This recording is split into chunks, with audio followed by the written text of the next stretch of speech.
Welcome to my channel stories of India और मैं हूं प्रीति।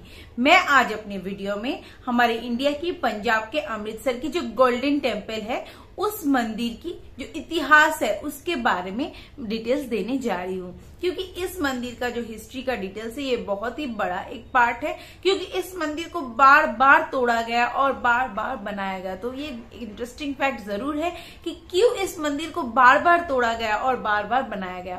तो इस मंदिर के हिस्ट्री के ऊपर इसलिए मैं डिटेल्स देने जा रही हूँ। वैसे इस मंदिर के ऊपर मेरे पहले भी एक वीडियो है जिसमें इस मंदिर का मैंने एक छोटा सा इंट्रोडक्शन दिया था और इस मंदिर के नाम पद्धति के बारे में भी बताया था।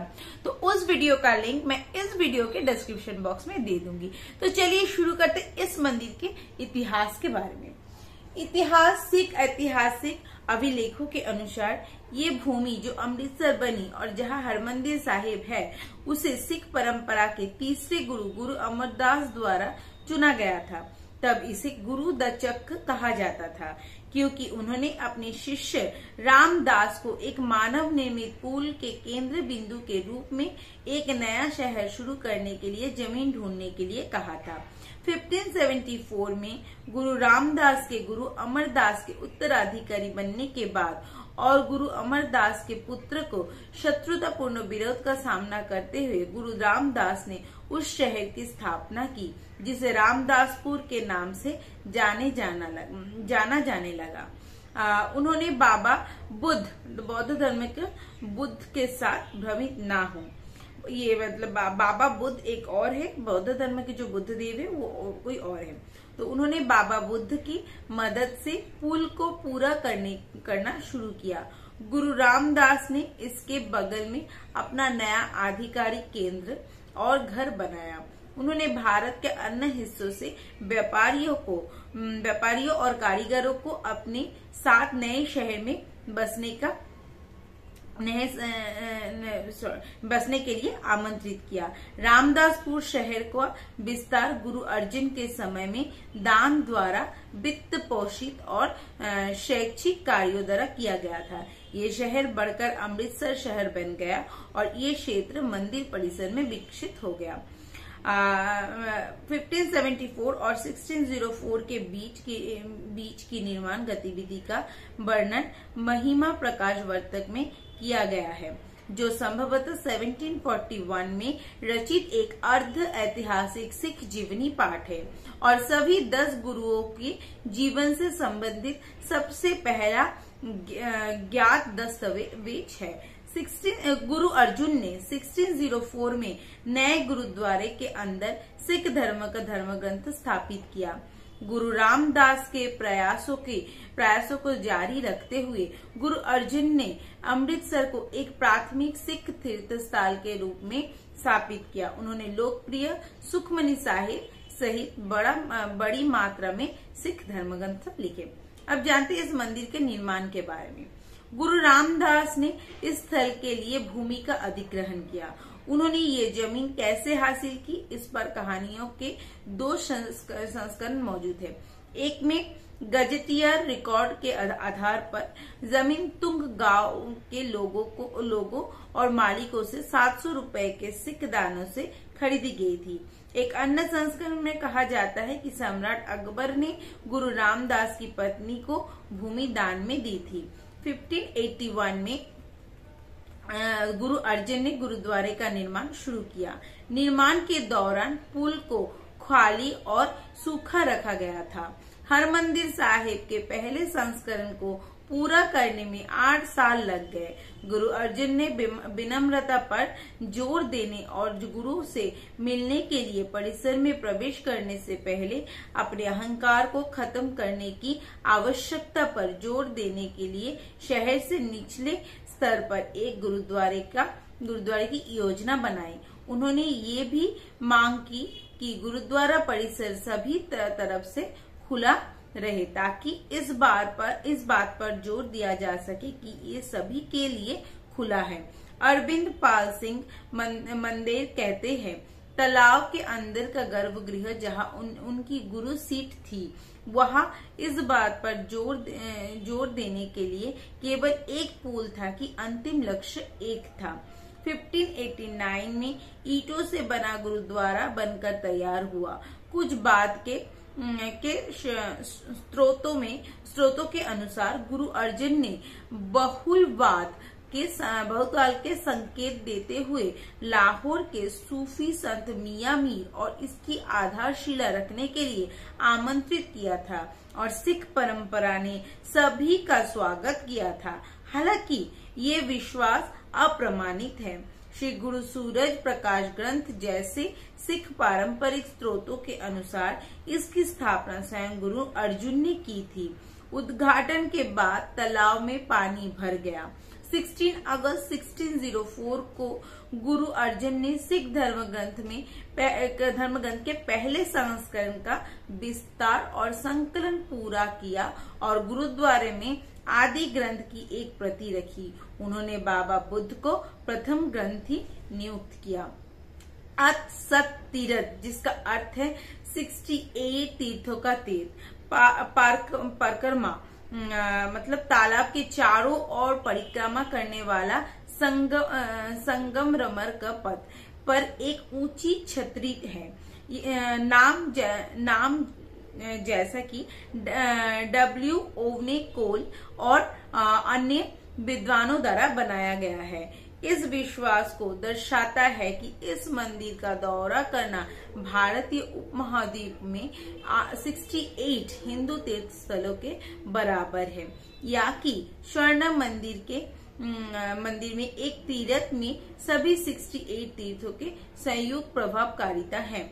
अरविंद पाल सिंह मंदिर कहते हैं, स्वर्ण मंदिर के पहले संस्करण का पूरा होना सिख धर्म के लिए एक बड़ा मील का पत्थर था, क्योंकि इसने सिख समुदाय के लिए एक केंद्रीय तीर्थ स्थान और एक रैली स्थल प्रदान किया, जो व्यापार और गतिविधि के केंद्र के भीतर स्थापित था।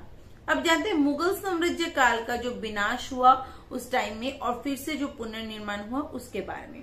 गुरु अर्जुन के बढ़ते प्रभाव और सफलता ने मुगल साम्राज्य का ध्यान आकर्षित किया। गुरु अर्जुन को मुगल सम्राट जहांगीर के आदेश के तहत गिरफ्तार कर लिया गया और उन्हें इस्लाम अपनाने के लिए कहा गया। उन्होंने इनकार कर दिया। उन्हें यातना दी गई कि और 1606 में मार डाला गया। गुरु अर्जुन के पुत्र और उत्तराधिकारी गुरु हरगोविंद ने अमृतसर में लड़ाई लड़ी और बाद में 1635 में अमृतसर और उसके आसपास के इलाकों को छोड़कर कीरतपुर चले गए। स्वर्ण मंदिर पर मिनस के कब्जे के बाद लगभग एक शताब्दी तक और 18वीं शताब्दी में गुरु गोविंद सिंह ने खालसा की स्थापना के बाद भाई मनी सिंह को मंदिर वापस लेने के लिए भेजा। स्वर्ण मंदिर को मुगल शासकों और अफगान सुल्तानों ने सिख आस्था का केंद्र के रूप में देखा और ये उत्पीड़न का मुख्य लक्ष्य बना रहा। मूल मंदिर को शत्रुतापूर्ण ताकतों द्वारा नष्ट कर दिए जाने के बाद 1764 में मंदिर का पुनर्निर्माण किया गया था। हालांकि 19वीं शताब्दी की शुरुआत में मंदिर में अधिकांश विस्तृत सजावट और परिवर्तन जोड़े गए थे। हालांकि ज्ञानी ज्ञान सिंह की तवारीख श्री अमृतसर के अनुसार मंदिर के टैंक मतलब सरोवर जो है, मंदिर की इमारत, पक्की सड़क और प्रवेश द्वार या तोरण द्वार मतलब दर्शनी देवरी के निर्माण के लिए 1776 की थोड़ी बाद की तारीख दी गई है। स्वर्ण मंदिर सिख इतिहास की ऐतिहासिक घटनाओं का केंद्र था। 1709 में लाहौर के गवर्नर ने सिखों को वैसाखी और दिवाली के त्योहारों के लिए इकट्ठा होने से रोकने और दबाने के लिए अपनी सेना भेजी, लेकिन सिखों ने स्वर्ण मंदिर में एकत्रित होकर विरोध किया। 1716 में बंदा सिंह और कई सिखों का गिरफ्तार कर लिया गया और मार डाला गया। 1737 में मुगल गवर्नर ने स्वर्ण मंदिर के संरक्षक मनी सिंह को पकड़ने का आदेश दिया और उसे मार डाला।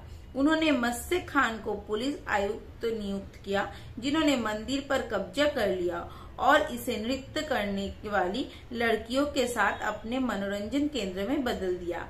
उसने पूल को गंदा कर दिया। सिखों ने अगस्त 1740 में मंदिर के अंदर मत्स्य खान की हत्या करके स्वर्ण मंदिर को बेअदबी का बदला लिया। स्वर्ण मंदिर का जो बेअदबी हुआ था उसका बदला लिया।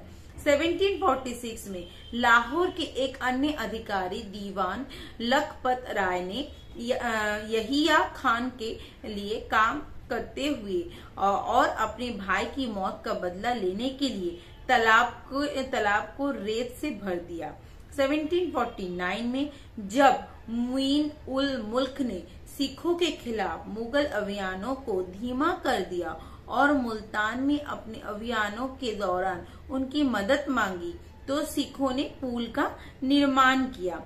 1757 में अफगान शासक अहमद शाह दुर्रानी, जिन्हें अहमद शाह अब्दाली के नाम से भी जाना जाता है, ने अमृतसर पर हमला किया और स्वर्ण मंदिर को अपवित्र कर दिया। अफगानिस्तान के लिए प्रस्थान करने से पहले उसने वध की गायों की अंतड़ियों के साथ साथ तालाब में कचरा भी डलवा दिया था।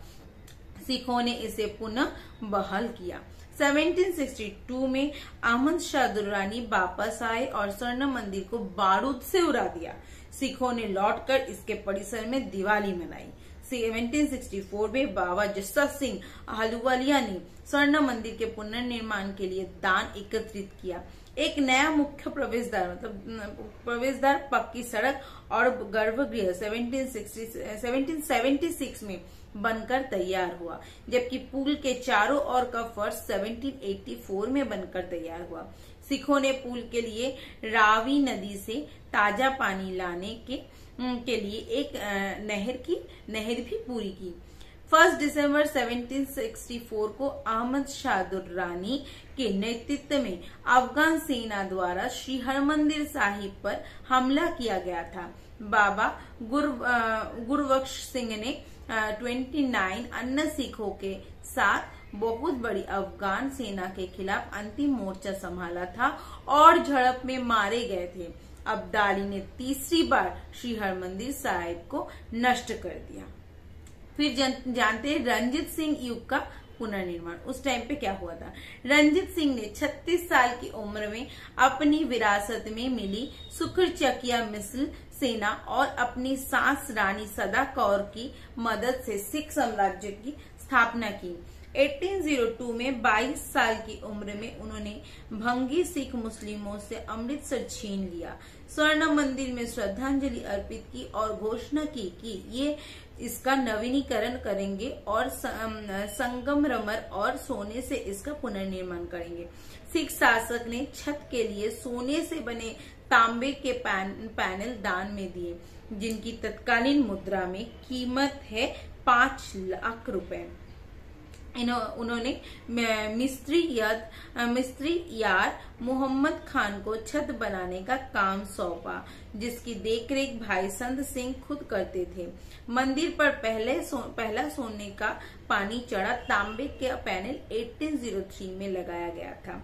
विभिन्न हस्तियों ने पहली मंजिल की छत को सजाने और संवारने में मदद की, जिसमें तारा सिंह घेवा, प्रताप सिंह, जोध सिंह और गंडा सिंह पेशेवरी जैसे कुछ योगदानकर्ता शामिल हैं। गंडा सिंह पेशेवरी ने अपना दान वर्ष 1823 में भेजा था। मंदिर की और जाने वाले रास्ते को मुख्य प्रवेशद्वार और तोरणद्वार की तांबे से सजावट और सोने की परत चढ़ाने के लिए, जिसे दर्शनी देवरी के नाम से जाना जाता है।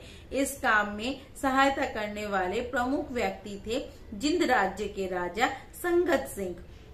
सिख धर्म में मंदिर के केंद्रीय और सर्वोपरि महत्व का कारण अनिवार्य रूप से उस युग के प्रत्येक सिख सरदार ने मंदिर के वास्तुशिल्प और कलात्मक नवीकरण में सहायता के लिए किसी न किसी तरह से योगदान या दान दिया था। उस समय नवीकरण कार्य में मदद करने वाले लोगों की बड़ी संख्या के कारण ये बताना मुश्किल है कि मंदिर के कुछ हिस्सों का निर्माण या सजावट कब की गई थी और किसके द्वारा, और ये समय के साथ मंदिर कैसे विकसित हुआ, इसका कालानुक्रमिक रिकॉर्ड पूरा करना लगभग असंभव है। 1809 में मंदिर का संगमरमर और तांबे से जीर्णोद्धार किया गया था और 1830 में रंजीत सिंह ने गर्भगृह को सोने की पत्ती से ढकने के लिए सोना दान किया था। मंदिर के प्रवेश द्वार पर उभरी हुई धातु पर एक शिलालेख है जो रंजीत सिंह द्वारा किए गए और ज्ञानी संप्रदा के ज्ञानी संत सिंह के माध्यम से किए गए मंदिर के जीर्णोद्धार की याद दिलाता है। महान गुरु ने अपनी बुद्धिमत्ता से महाराजा रंजीत सिंह को अपने मुख्य सेवक और सिख के रूप में देखा और अपनी उदारता से उन्हें मंदिर की सेवा करने का विशेषाधिकार दिया। मंदिर के प्रवेश द्वार पर स्थित उभरी हुई धातु पर तक गुरुमुखी शिलालेख का अंग्रेजी अनुवाद कंवरजीत सिंह कांग द्वारा Punjab art and culture 1988 page 59 में पेज नंबर 59 में अनुवादित महाराजा रंजीत सिंह से गुरुद्वारे के बारे में जानने के बाद हैदराबाद के 7वें निजाम मीर उस्मान अली खान ने इसके लिए वार्षिक अनुदान देना शुरू किया। दरबार साहिब का प्रबंधन और संचालन एक शब्द जो इमारतों के पूरे स्वर्ण मंदिर परिसर को संदर्भित करता है, रंजीत सिंह द्वारा लिया गया था। उन्होंने इसका प्रबंधन करने के लिए सरदार देसा सिंह मजीठिया को नियुक्त किया और भूमि अनुदान किया, जिसके एकत्रित राजस्व मंदिर के रखरखाव और संचालन के भुगतान के लिए सौंपा गया था। रंजीत सिंह ने मंदिर के अधिकारियों का पद भी वंशानुगत बना दिया। ज्ञानी परिवार स्वर्ण मंदिर में कथा करने की अनुमति देने वाले एकमात्र परिवार था। उन्होंने 1921 तक सिख समुदाय की सेवा की। जब शिरोमणि गुरुद्वारा प्रबंधक समिति सत्ता में आए तो ये 1788 से कथा करने की अनुमति देने वाले एकमात्र परिवार थे और वो मुखिया भी थे। ज्ञानी संप्रदा ने स्वर्ण मंदिर को चारों ओर सभी बुंगाओं का निर्माण किया था और मंदिर को सोने और संगमरमर से मोड़ने सहित निर्माण कार्य में मदद की थी। 1988 में नष्ट किए गए मुख्य बंगाओं में से एक बुर्ज जियानियत था। अन्य परिवार कपूर थे जिन्हें मुख्य ग्रंथी बनाया गया था। इसमें भाई जवाहरीत सिंह कपूर के पूर्वज भी शामिल थे, जिन्होंने 1800 के दशक के अंत में प्रमुख ग्रंथी बनने की कोशिश की थी, लेकिन उन्हें अनुमति नहीं दी गई थी। भाई मोहर सिंह और उनके पूर्वज भी हेड ग्रंथी थे। अब जानते हैं भारतीय स्वतंत्रता के बाद विनाश और पुनर्निर्माण।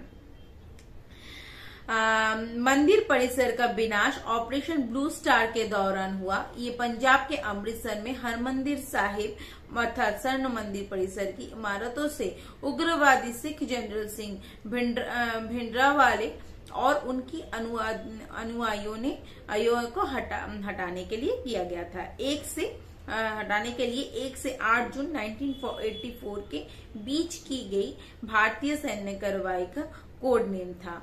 हमला शुरू करने का निर्णय प्रधानमंत्री इंदिरा गांधी पर निर्भर था। जुलाई 1982 में सिख राजनीतिक दल अकाली दल के अध्यक्ष हरवंदर सिंह लोंगोवाल ने गिरफ्तारी से बचने के लिए भिंडरवाले को स्वर्ण मंदिर परिसर में निवास करने के लिए आमंत्रित किया था। सरकार ने दावा किया था भिंडरवाले ने बाद में पवित्र मंदिर परिसर को एक शास्त्रागार और मुख्यालय बना दिया। 1 जून 1984 को उग्रवादियों के साथ बातचीत विफल होने के बाद इंदिरा गांधी ने सेना को ऑपरेशन ब्लू स्टार शुरू करने का आदेश दिया। साथ ही पूरे पंजाब में कई सिख मंदिरों पर हमला किया। 3 जून 1984 को विभिन्न सेना इकाइयों और अर्धसैनिक बलों ने स्वर्ण मंदिर परिसर को घेर लिया। लड़ाई 5 जून को झड़पों के साथ शुरू हुई और लड़ाई 3 दिनों तक चली, जो 8 जून को समाप्त हुई। पूरे पंजाब में ऑपरेशन बुडरोज नाम से एक सफाई अभियान भी शुरू किया गया।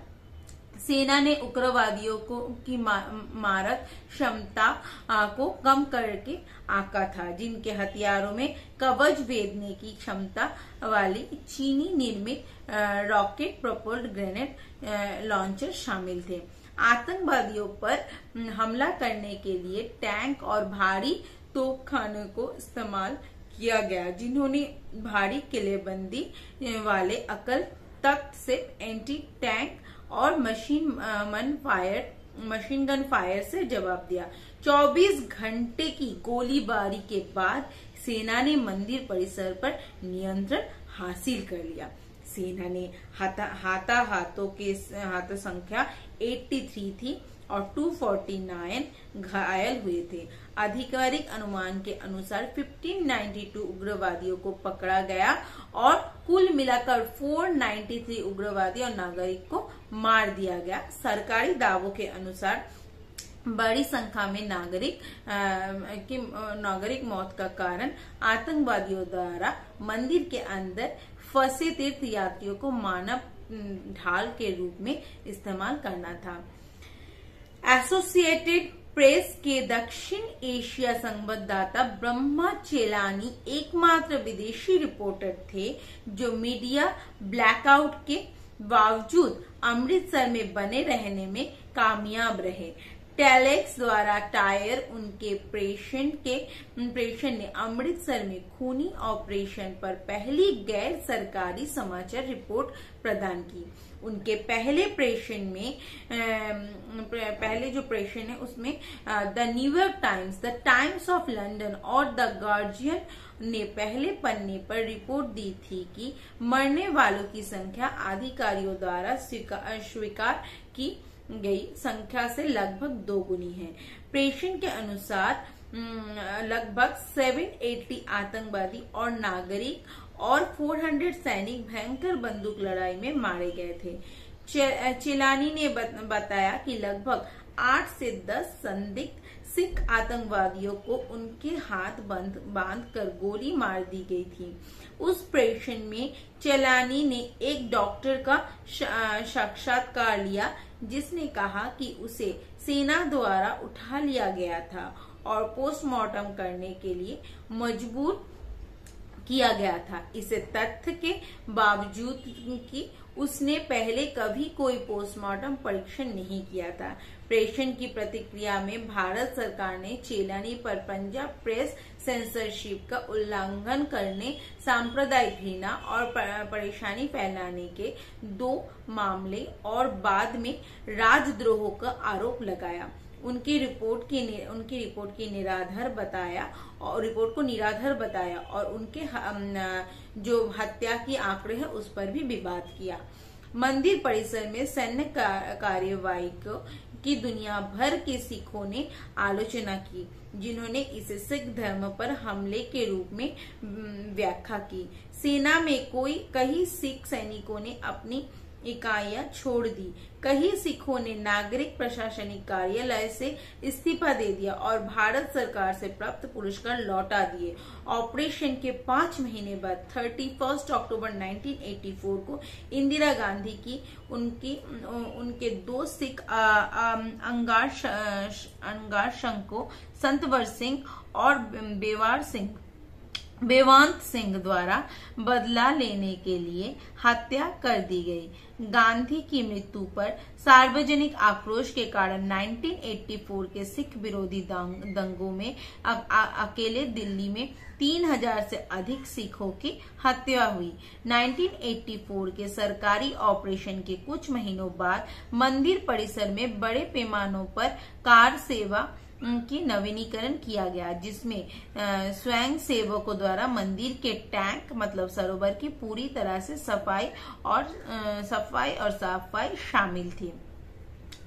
ऑपरेशन के बाद केंद्र सरकार ने सुरक्षा कारणों से सैकड़ों घरों को ध्वस्त कर दिया और गैलेरिया नामक परिसर को चारों और एक गलियारा बनाया। इसे एक सार्वजनिक पार्क बनाया गया और जून 1988 में खोला गया। दिसंबर 2021 में मंदिर के गर्भगृह में रहरास साहिब, शाम की जो प्रार्थना है उसको रहरास साहिब बोले थे, उसमें बाधा डालने के बाद एक युवक की कथित तौर पर पीट कर हत्या कर दी गई थी।